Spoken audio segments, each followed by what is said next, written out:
Assalamu alaikum wa rahmatullah.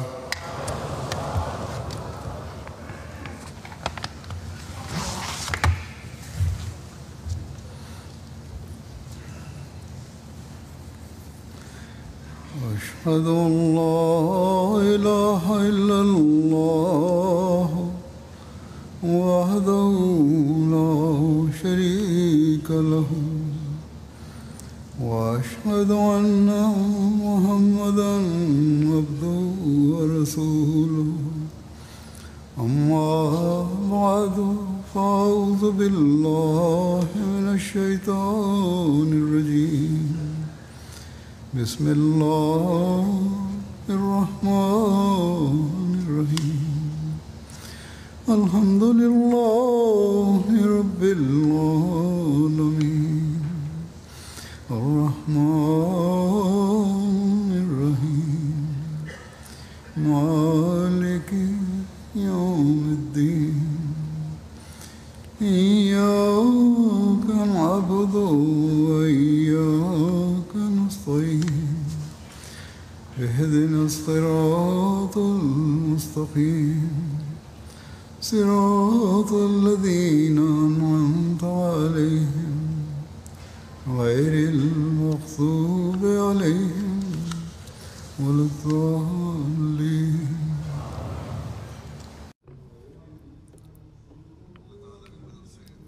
Par la grâce d'Allah, aujourd'hui débute la Jalsa Salana de la Jamaat du Royaume-Uni. Et par la grâce d'Allah, il y a des milliers de gens qui sont venus ici pour profiter de cette atmosphère spirituelle et religieuse. Durant ces jours, ici à Hadikatul Mahdi, on est en train de bâtir une ville temporaire afin que, en vivant dans cette atmosphère ici, nous puissions nous débarrasser de l'attrait de ce monde et afin que nous puissions améliorer notre état moral, spirituel et religieux. Ainsi donc, en pareille situation, ceux qui viennent à la Jalsa Salana doivent, au lieu de se soucier des conforts qu'on peut leur accorder, les gens qui viennent ici doivent, dans la mesure du possible, profiter de cette atmosphère. Mais en tout cas, on a aussi des besoins tout à fait humains. On a ces besoins humains. C'est pour cette raison que les organisateurs font de leur mieux pour combler ces besoins. Et ils font de leur mieux pour faire en sorte que les visiteurs soient confortables lors de leur séjour. Ils font de leur mieux donc pour offrir le meilleur séjour à leurs invités. Et pour cela, il y a différents départements lors de la Jalsa Salana. Il y a différents départements qui sont établis. Et il y a des milliers de bénévoles, de travailleurs qui sont en train de servir le Messie promis à l'Islam.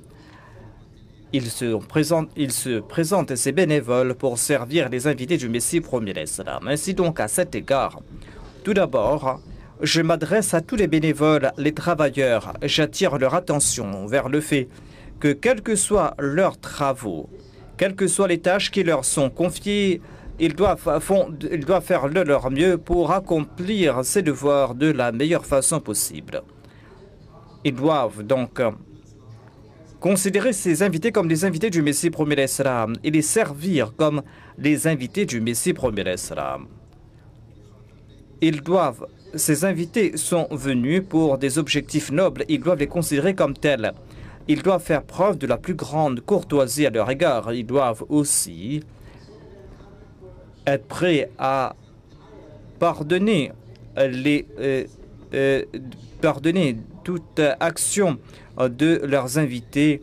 Telle est notre tradition, telle est la courtoisie qui nous sied, tel est l'ordre qui nous vient de la part de Dieu et de son prophète, paix soit lui. Ceci est le désir du Messie promis à l'Islam. L'hospitalité et cette moralité, faire montre de cette hospitalité par la grâce d'Allah, eh bien, c'est là un trait que l'on trouve dans la Jamaat Ahmadiyya dans chaque pays. C'est un trait particulier de la Jamaat Ahmadiyya, en particulier durant la Jalsa Salana. Ainsi donc, comme dans le passé, tous les bénévoles doivent faire montre de ces hautes qualités morales. Ces hautes qualités morales qui sont en fait les traits distinctifs de l'islam. Je sais aussi que tous les bénévoles sont en train de servir avec cette passion et ils vont le faire. Hier, je me suis adressé aux bénévoles, aux travailleurs dans mon discours, dans mon allocution. Donc, dans ce discours adressé aux bénévoles, voilà ce que j'avais dit. Mais je dois aussi faire des rappels. Il faut faire des rappels et cela est nécessaire pour la formation morale et spirituelle des nouveaux venus. Le Messie premier l'Islam disait à cet égard que les invités ont le cœur aussi fragile que le cristal. Ils sont émotifs et on doit respecter leurs sentiments. Et ils peuvent donc, leurs cœurs peuvent se briser suite à la moindre secousse. Le cœur de l'invité est très, très fragile. Et d'ailleurs, des fois, ces personnes s'égarent. Et certains ne réfléchissent pas. Ces gens ne comprennent pas que c'est là une erreur de la part d'un bénévole quelconque. Ce n'est pas la faute des enseignements de l'islam. Mais parfois, certains s'égarent. Ainsi donc, il est très important d'être vigilant à cet égard. En tout cas, cela concerne ces personnes qui sont les nouveaux venus, ceux qui n'ont pas reçu une bonne formation morale et spirituelle ou ceux qui ne sont pas des membres de la Jamaat.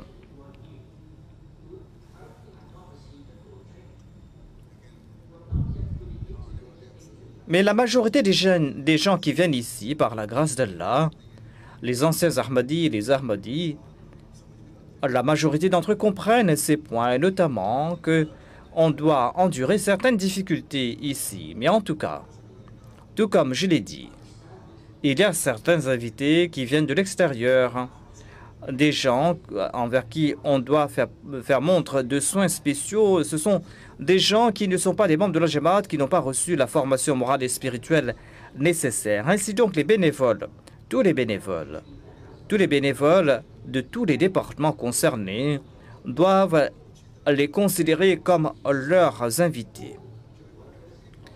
Que cela concerne les responsables de la circulation, de l'aire de stationnement, ceux qui servent le repas,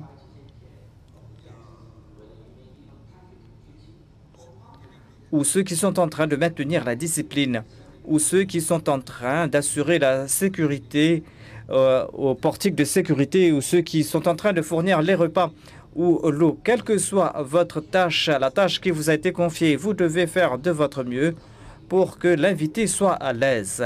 Et il faut faire en sorte que l'invité ne souffre pas. Je vais ensuite présenter quelques points aux invités. Il y a aussi quelques faits administratifs que je souhaite présenter ici. Pour ce qui est des invités, eh bien, je dois leur dire en premier lieu que vous êtes venus pour un objectif noble. Vous êtes venus en tant qu'invités du Messie promis à l'Islam. Vous n'êtes pas venus ici pour mériter des honneurs spirituels. Vous devez progresser en fait dans ces nobles qualités. Vous devez avoir pour objectif ces nobles qualités, les qualités qu'ici a un véritable musulman, des traits distinctifs d'un musulman. Et pour ce, vous êtes venu avec cet objectif et vous devez venir ici avec cet objectif. Certes, vous avez été pris sous la tutelle de la Jamaat et vous êtes venus.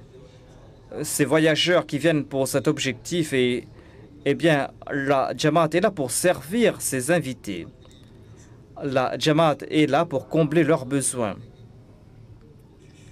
La Jamaat tente de son mieux pour combler les besoins de ses invités, certes.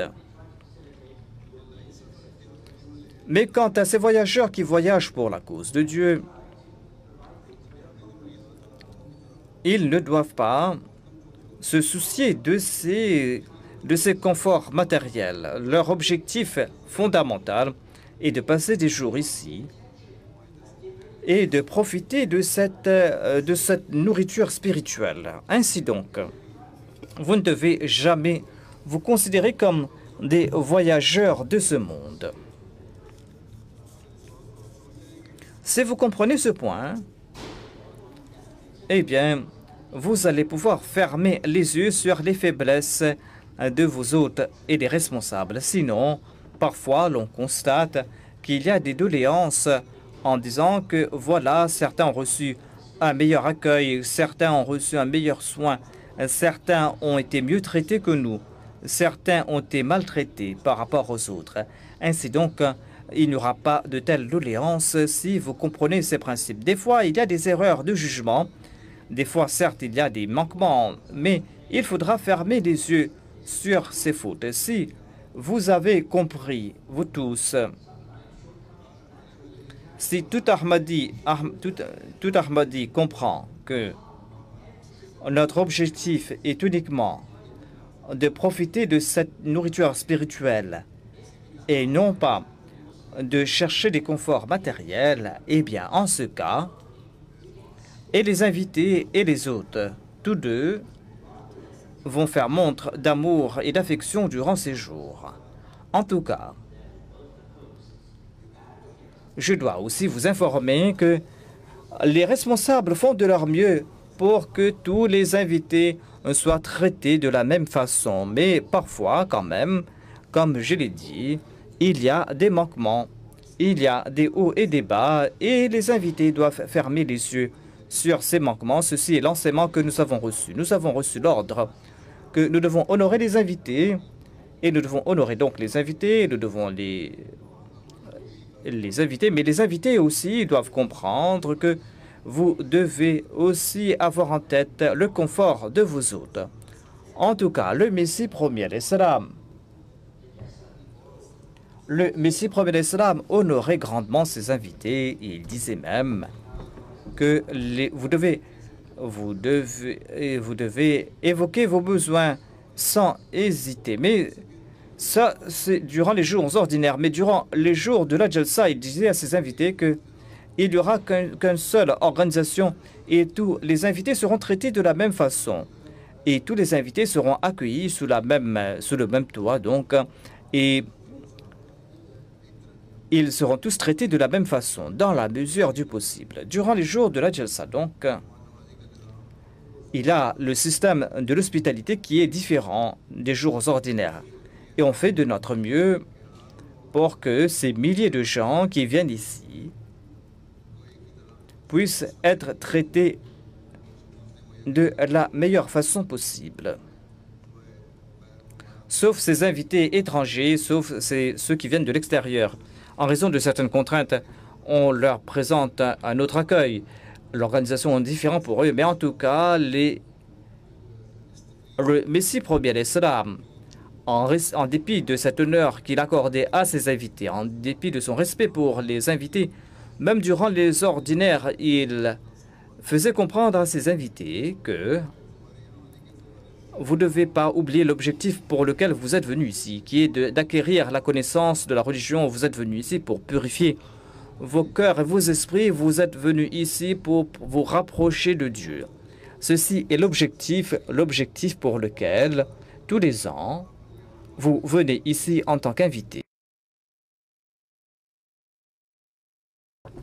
C'est pour atteindre cet objectif que les invités doivent venir ici. Ils doivent venir avec cette intention-là.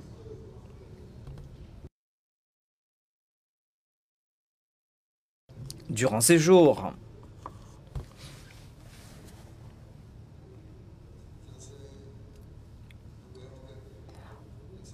en étant dans le chapiteau de la Jalsaga, vous devez écouter les discours avec attention, vous devez tenter de profiter de ces discours. Je dois présenter quelques points supplémentaires à l'égard des invités. Pour le croyant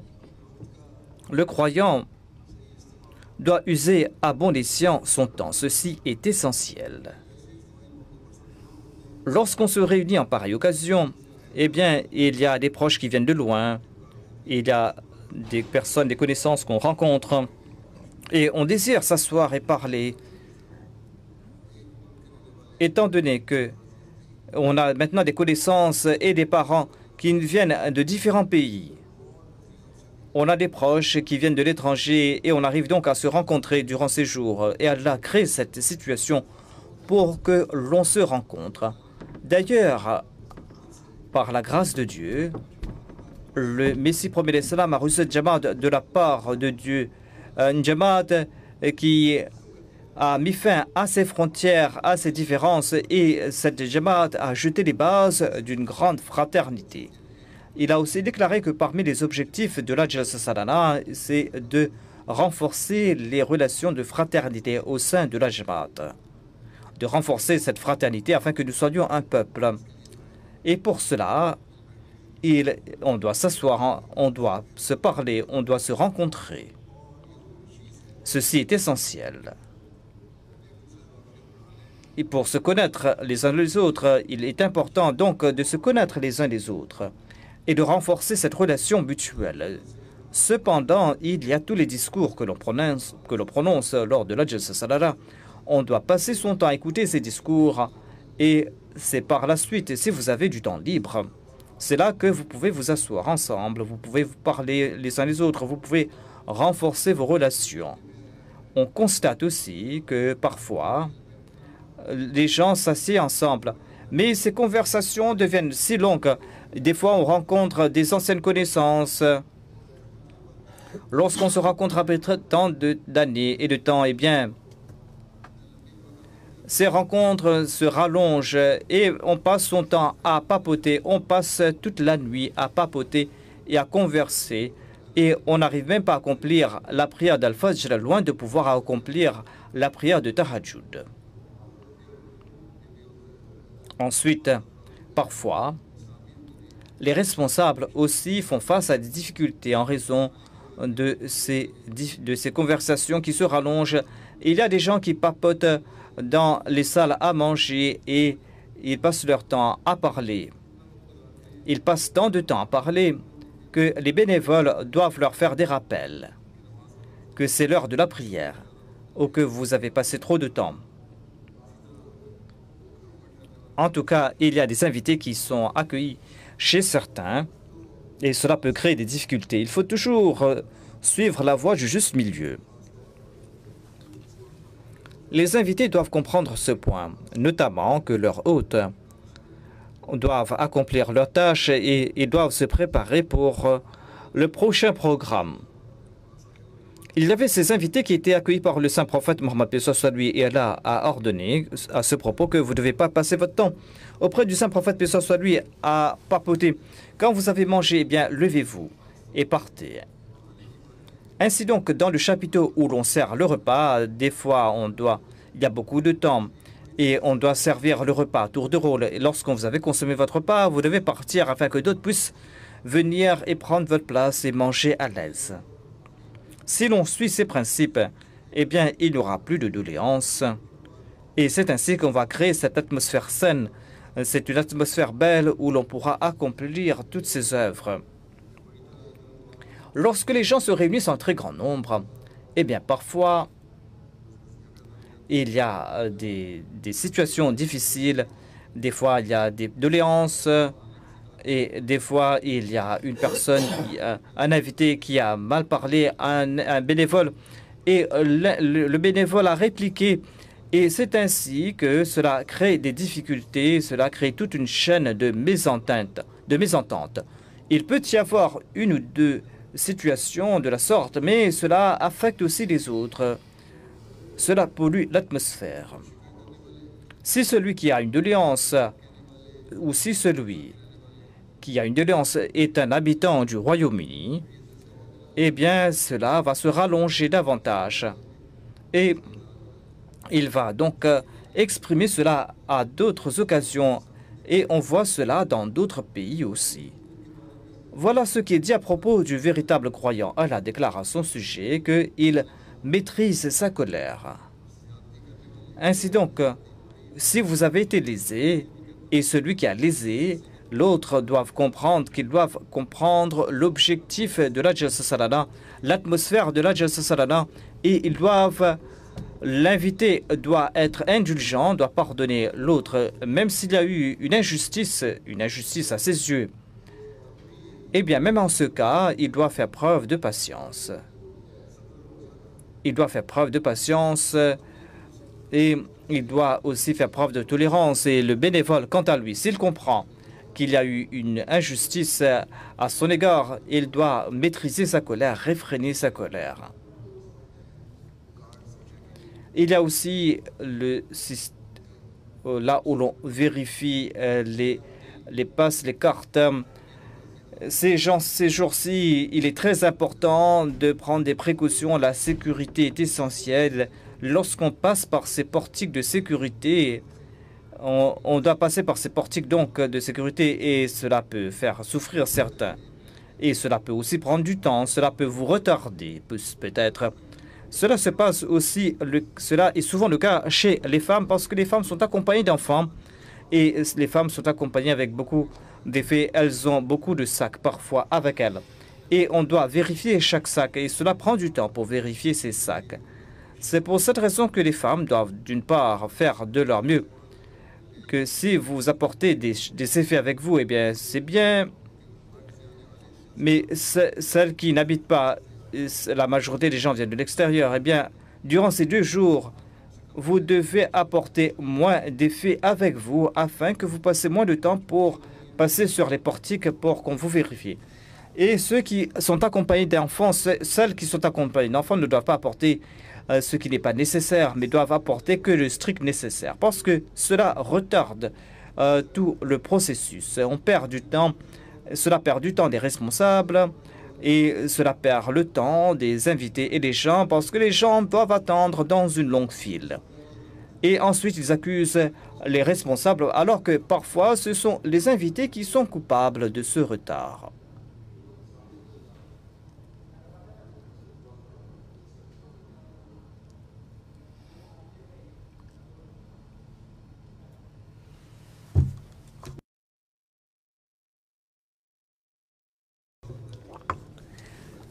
Les objets qu'on apporte sont si nombreux que cela prend beaucoup de temps à faire les vérifications.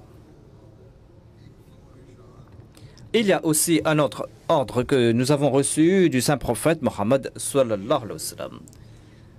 Il a déclaré que le croyant, en tant que croyant, vous devez maintenir de bonnes relations avec ceux qui ont coupé leurs relations avec eux. Vous devez donner à ceux qui ne vous ont pas donné. Vous ne devez pas donc que vous privez quelqu'un et vous vengez de quelqu'un lorsque cette personne est dans le besoin. Le saint prophète Mohammed lui a déclaré que vous devez pardonner à ceux qui vous maltraitent. Ici, il n'est pas question qu'on vous maltraite, qu'on vous insulte. Ici, il est question d'un devoir. Si par mégarde, un bénévole a commis une erreur, si il y a du retard lors des vérifications, ou si il y a des objections concernant votre carte d'entrée, eh bien, vous devez faire preuve de patience au lieu de critiquer cela. Ce sont là des conseils prodigués par le saint prophète, paix soit lui. Ce sont des conseils qui nous encouragent à faire preuve de patience.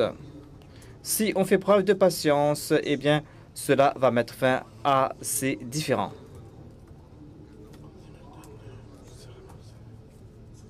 Ainsi, vous devez être magnanime et vous devez faire de votre mieux pour offrir de l'aide aux gens. Vous devez donc créer des facilités pour vos invités. Et si les bénévoles doivent être plus nombreux, eh bien, les responsables doivent apporter plus de travailleurs, surtout lorsqu'il y a foule.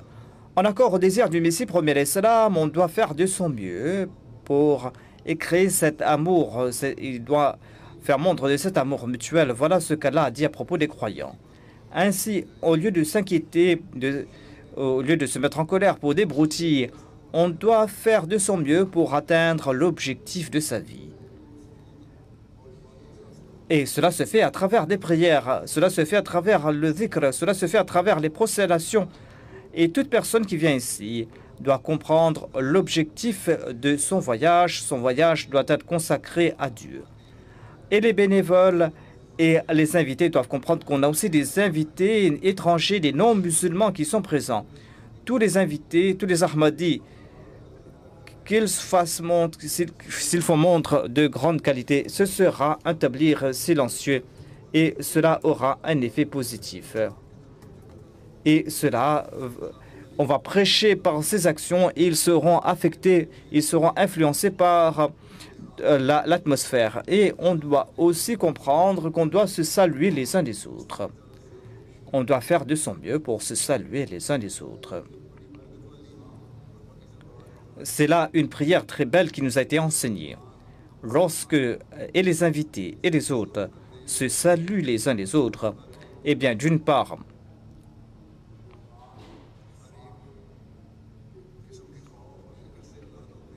cela va libérer les gens de leur peur, de la crainte, et ce sera une telle prière qui va profiter aux uns et aux autres. Ainsi, Allah nous a offert cette prière très belle.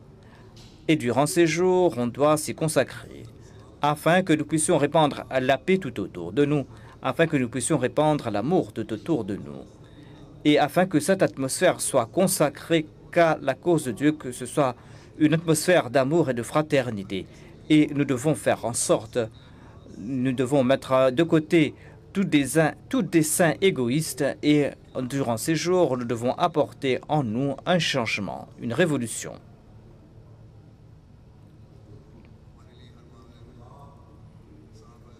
Nous avons, pour exemple, les compagnons du Saint-Prophète Mohammed soit lui dans chaque domaine.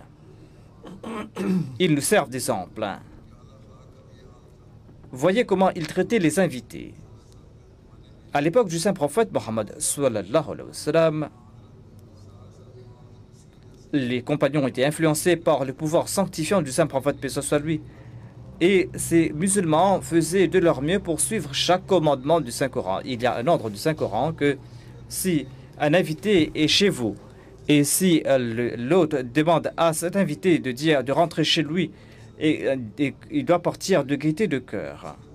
Il doit faire preuve de patience. Il y a un compagnon qui a déclaré que je faisais de mon mieux de suivre cet ordre de Dieu.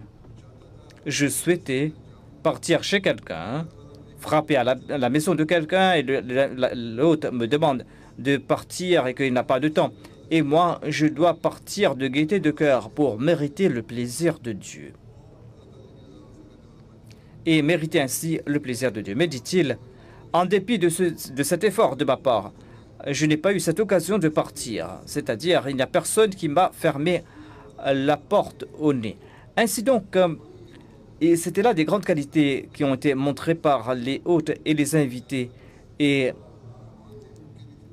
c'était là un grand exemple qui a été montré par tous ses compagnons. On doit donc faire preuve de tolérance. Lorsque on va faire montre de cette tolérance, eh bien, c'est là que on va fermer les yeux sur les petits manquements.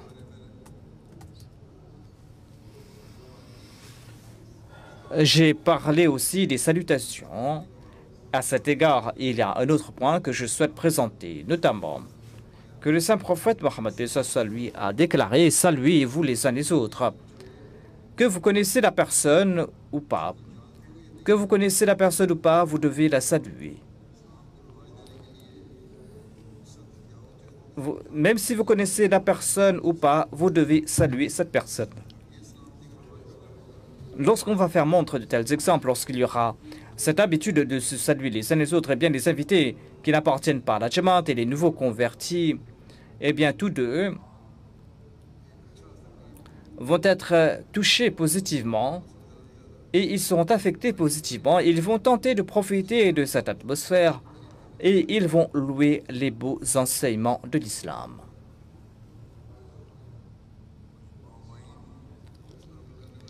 Et quand les nouveaux convertis vont suivre ces conseils, eh bien, ils pourront s'intégrer facilement parce qu'ils disent que parfois on ne nous intègre pas dans la Jamaat. Je vous présente un incident de la vie du Messie premier l'Islam. Le Messie premier l'Islam, une fois, lorsqu'il y avait ce débat entre les musulmans et les chrétiens, nommé la Jang Muqaddas, eh bien, là où logeait le Messie premier l'Islam, il y a eu un incident avec le Messie premier l'Islam lui-même, sa personne. Les bénévoles disent que un jour, il y a eu un grand nombre d'invités et les responsables ont oublié d'offrir un repas au Messie premier l'Islam. La nuit était passée, on n'a pas offert de repas au Messie premier l'Islam. Il n'a pas reçu son dîner. Et le Messie premier l'Islam, après une longue attente, lorsqu'il a demandé où était son repas, eh bien, tous les bénévoles, les responsables étaient tout inquiets. Et ils avaient les pieds et les mains tremblants. Et il n'y avait pas de repas. Et les magasins étaient fermés. Et ils ne pouvaient rien apporter de l'extérieur. En pareille situation, lorsque le Messie premier l'Islam a su ce qui s'est passé, lorsqu'il a compris, eh bien, il a déclaré que ce n'est pas la peine de s'inquiéter. Ce n'est pas la peine de s'inquiéter. Regardez sur la table, là où on mangeait les invités. Vous allez voir des restes. Apportez ces restes-là. Apportez-moi les restes qui sont là-bas. Et lorsqu'on a regardé la table, il n'y avait que quelques morceaux de pain, quelques miettes de pain. Il n'y avait même pas de sauce et de repas. Il a déclaré que cela suffit pour moi. Il a consommé ces pains, ces morceaux de pain. Ceci est l'exemple qui nous a été présenté par le Messie premier l'Islam. En fait, le Messie premier l'Islam était le plus grand amoureux du saint prophète, paix soit lui. C'est là l'exemple qu'il nous a laissé. Nous qui sommes de la Jamaat du Messie premier l'Islam, nous qui sommes des Ahmadis, nous devons faire montre de ces qualités, de cette tolérance, de cette patience. Nous devons à tout instant faire montre de ces qualités. Si durant ces 3 jours, il y a des manquements dans l'hospitalité, vous devez fermer les yeux. Et vous ne devez pas critiquer les responsables. Ils font de leur mieux, ces responsables, pour vous offrir le meilleur repas possible. Cependant, les invités ne doivent pas se mettre en colère et ils ne doivent pas se plaindre. Si vous êtes venu ici, si vous voulez attirer l'attention des gens pour apporter de la réforme, eh bien, il y a certains qui veulent donner des conseils. Vous pouvez nous envoyer vos conseils afin qu'à l'avenir, nous puissions apporter des améliorations afin que cela, on puisse offrir de nouvelles facilités aux nouveaux venus. Je souhaite aussi attirer votre attention concernant un autre point. Durant ces jours, il y a aussi des expositions. Il y a une exposition sur la visite du Muslim Maud au Royaume-Uni. Cela fait 100 ans qu'il avait visité l'Europe et le Royaume-Uni. Cette année-ci, donc, on célèbre le centenaire de sa visite. Et la Jamaat du Royaume-Uni, le département de l'archive et de la Jamaat du Royaume-Uni ont organisé donc une exhibition. Il y a aussi, vous devez partir là-bas, cela concerne l'histoire de 100 ans, l'histoire des 100 dernières années de la Jamaat au Royaume-Uni et cela concerne aussi le musulman. Il y a aussi l'exhibition de la revue des religions, il y a aussi le département de Tablir, il y a aussi l'exhibition du département Marzani Tassawir. Ce sont là autant d'exhibitions que l'on doit visiter. J'espère qu'ils ont tout bien organisé, que tout a été bien fait.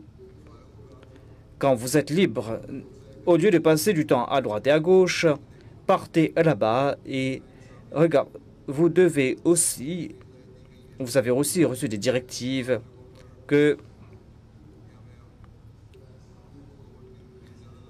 on est en train d'avoir des cas de Covid. Et il y a le nombre de cas qui a augmenté, ici aussi, de malades atteints du Covid. Il y a des gens qui sont venus d'ici. D'ailleurs, il se peut que certains sont venus en étant infectés et certains ont été infectés. C'est pour cette raison qu'on vous donne des globules d'homéopathique sur les portiques. Donc vous devez donc en prendre chaque personne qui passe par les portiques si ils doivent en prendre, si on leur offre, au contraire, ils doivent en demander. Qu'Allah accorde sa protection à tout un chacun, qu'Allah accorde sa protection à chaque personne. Il y a aussi le département de la sécurité. Comme je l'ai dit, chaque année, je tire l'attention à cet égard, notamment que la plus grande forme de sécurité, c'est que nous devons être vigilants concernant notre alentour. Nous devons tenter de voir ce qui se passe autour de nous. C'est là la meilleure façon d'assurer la sécurité. En pareil cas, aucun ennemi ne pourra oser faire du mal. Il y a aussi certains sacs, si vous voyez un sac qui traîne ici et là, vous devez informer les responsables. Et si vous voyez des actions suspectes, vous devez informer les responsables. En tout cas, durant ces jours, vous devez être très vigilant concernant la sécurité, mais notre plus grande arme que nous possédons, c'est la protection de Dieu. Et pour mériter cette protection, nous devons nous tourner vers la prière, nous devons nous tourner vers le souvenir d'Allah. Et ainsi donc, durant ces 3 jours, vous devez mettre l'accent sur la prière. Qu'Allah vous accorde la possibilité à vous tous de suivre ses conseils et que cette jalsa soit bénie pour tout un chacun. Amin.